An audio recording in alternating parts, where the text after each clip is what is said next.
Day 5 with the gelding, and I did the same process to get the halter on, tossing the rope over that has the ring on it, getting that around his neck, working my way up to him, doing the fishing line to get the halter on. He stood even quieter today and was better about my 2 hands going around his face, but I figured I'd just skip over that step since it's just repetition of the prior video.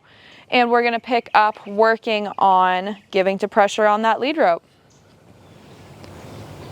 Starting with just the head turning, and I'm gonna pretty quickly advance it to wanting to get those steps. Good boy.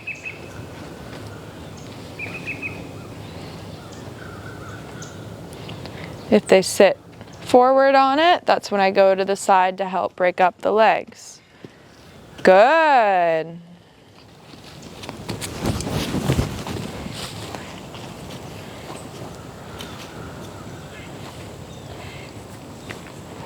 So you'll notice there when he was going to turn the other way, instead of just sitting and letting my body get dragged closer to him, which would scare him and push him further away, I let some line go, but still kept a little bit of tension on it. Good boy. Having them stand off the rail to get pet and worked can be a little bit more stressful for them, so good. I want to make sure I give him some space for a moment, and then I want to try to walk up and pet his head. Good, and I'll try to go to that familiar angle for him. Good boy. All right.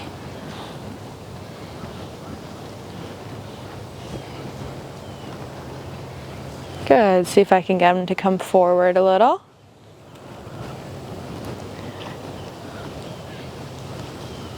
Good, and when we're just working on leading at the start, I'm always going to back up to create that space for him to come into. Over time, I'm going to take smaller steps so the gap has to get closed by him. But when we're starting, I'll let him keep that distance about the same each time I take a step back.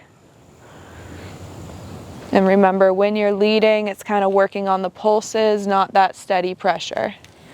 Because I know he wants to go in this corner, I'm going to try to make it so I can stay on that left side of him. Good boy.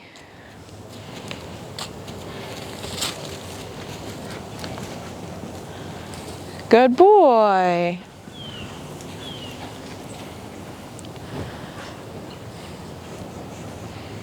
Good man. Now I'd like to start working on touching that other side of him today.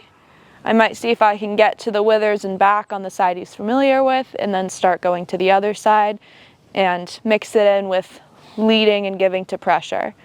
Even those little steps right there are a little more engaging, which is great. Good boy. Good.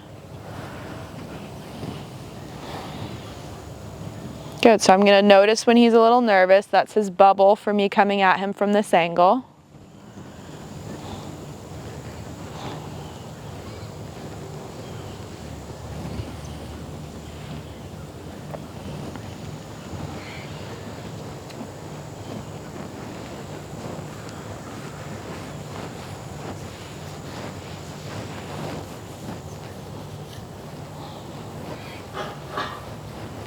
Good boy.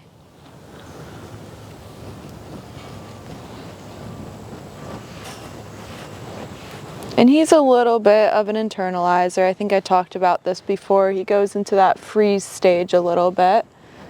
So I just have to make sure I pay attention to his cues, look for any signs of relaxation. Ideally, my release is going to come after he gives a sign of relaxation. Good boy. Work on some more leading, and then I want to look at that offside.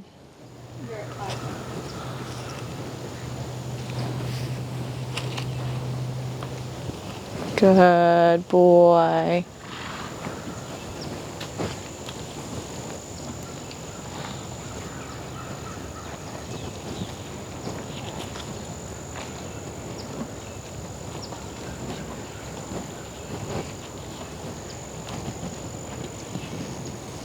Good boy. So you can see a little bit of when he gets stuck, how I move to the side to change his balance some. Good boy.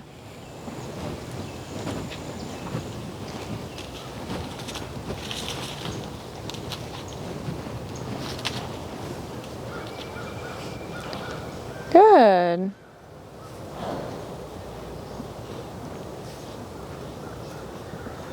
Anytime they want to be curious, I'm going to encourage that. If they start exploring with their teeth too much, though, I will discipline it. If it's just the lip, I don't mind. He's a little more on the shy side. I don't mind him touching me with his face right now. The Mare, on the other hand, she's already gotten in trouble a little bit for exploring too much with her mouth. So I'm starting with that familiar spot, rubbing it, but notice that my body is more on his offside. Good boy. So I'm going to change the hands that I'm using. Work my way down the head. Good. And I think my key for this guy is going to be finding that itchy spot that he really wants rubbed.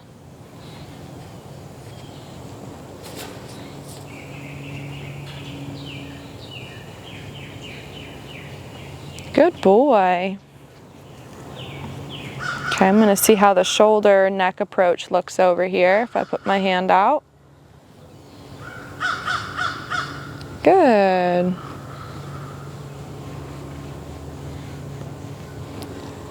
Very good boy. You gonna come forward?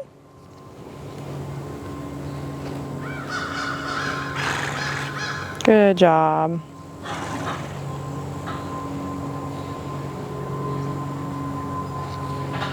So you see really subtle blocking with the head right here. When he backs up, I'm not going to try to quickly keep up with that pace and keep my hand on his neck. I'm going to keep my hand outstretched though and slowly try to approach because I don't want to elevate the situation and make him even more nervous. So like right there when he went to walk away, I'm not going to retreat but not approach him too fast again. Good. So I'm petting kind of his chin on that side, the back half of his cheek. Good boy. Good. He thought about leaving there but stuck around, so I'm going to release for that.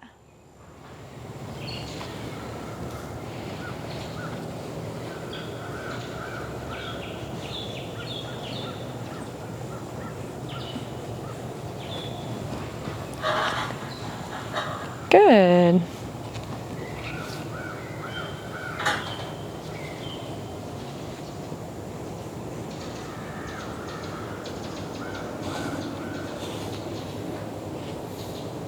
Good job.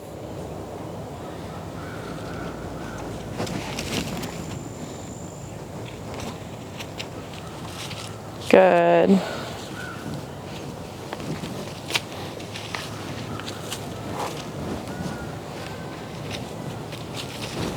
The second he gives and takes that step towards me, I'm kind of in a close position, but I'm trying to back up to give him that space. Good.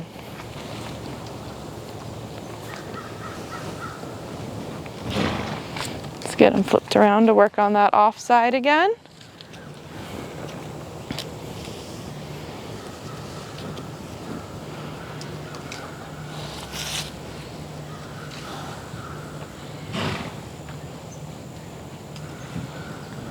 Good, friend.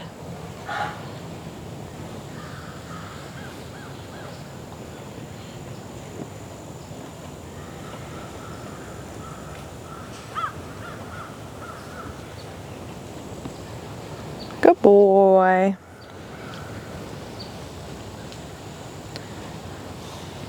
It all kind of goes back to that first lesson where I touch the familiar spot, whether it be with the stick or my hand, and then I go to that new area.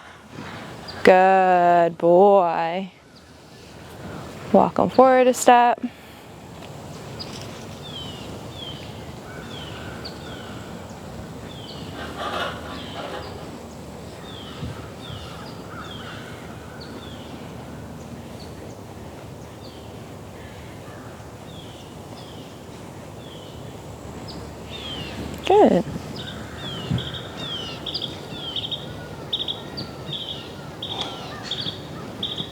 Good. When he leans away, I'm going to wait because I'm touching that bubble right now of his. Either wait for him to soften or hold steady for a moment. I'll move a little bit closer and then start petting.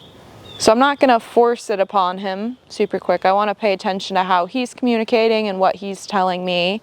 Make him feel like he's heard. So if he's saying, I'm uncomfortable with this, there's no harm in me slowing it down for a second.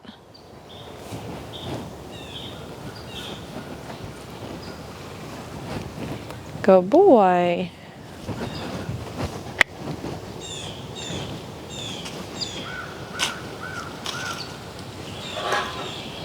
Good.